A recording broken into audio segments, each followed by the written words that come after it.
city that never sleeps. A city known as much for its bright lights and towering buildings as it is for its strength. One of those buildings, One World Trade Center, a symbol of fighting back after terror.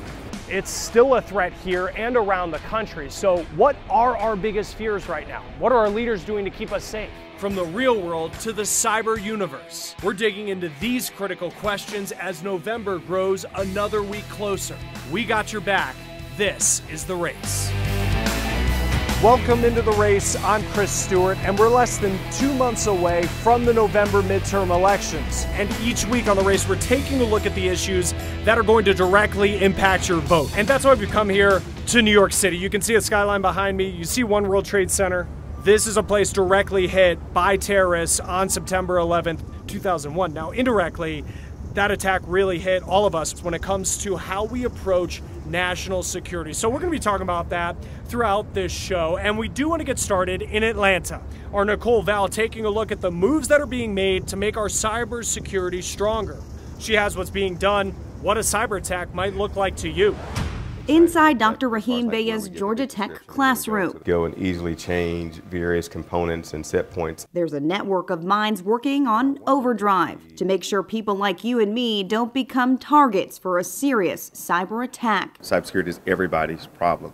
Dr. Beya spends the majority of his days in labs like this. The individuals in the factory, this is what they would see. Studying, troubleshooting, teaching students how to spot a national network threat and stop it. We'll have the ability to detect these attacks. The aim is to track hackers and block dangerous takeovers to critical resources like water systems, mass transportation, basic needs for millions of Americans. The one we worry about the most and gotten lots of attention from the U.S. government and others is power.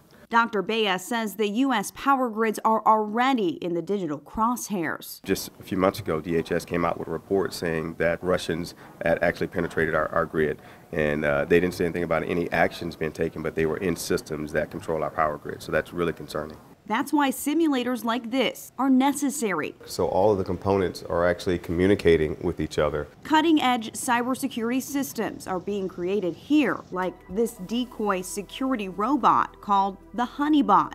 And it has this honey to lure in attackers. You can do things like sort of trap them in a honeybot or honeypot, if you will, or sit and let them access this fake system so you can understand sort of what are their tactics.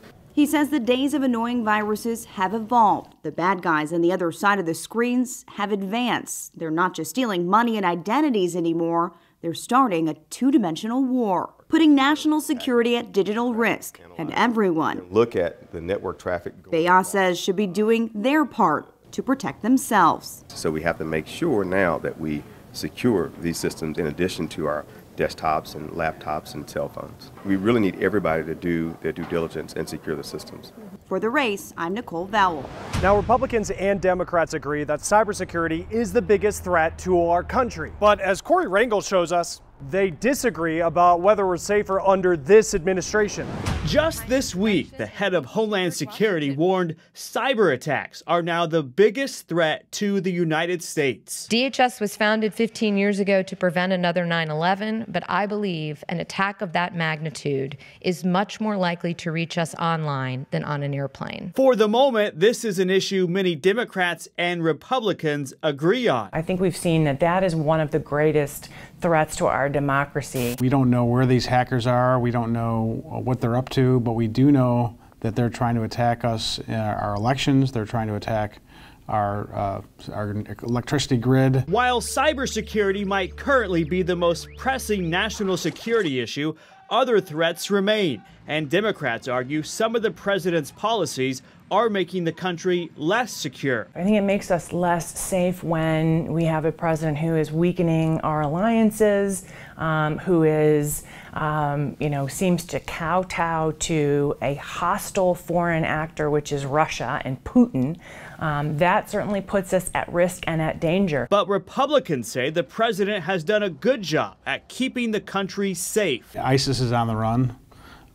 He's trying to figure out a way to bring North Korea to the table in creative ways, which I think is very, very useful. And both sides believe while national security is important, it's just one of a long list of issues driving people to the polls in November. National security is not the issue that it once was, because there's not the threat of terrorism. People don't feel the threat of terrorism that they once did. I think more consistently in this election, it is more about those kitchen table issues and those issues that affect people really in their daily lives. For The Race, I'm Corey Rangel.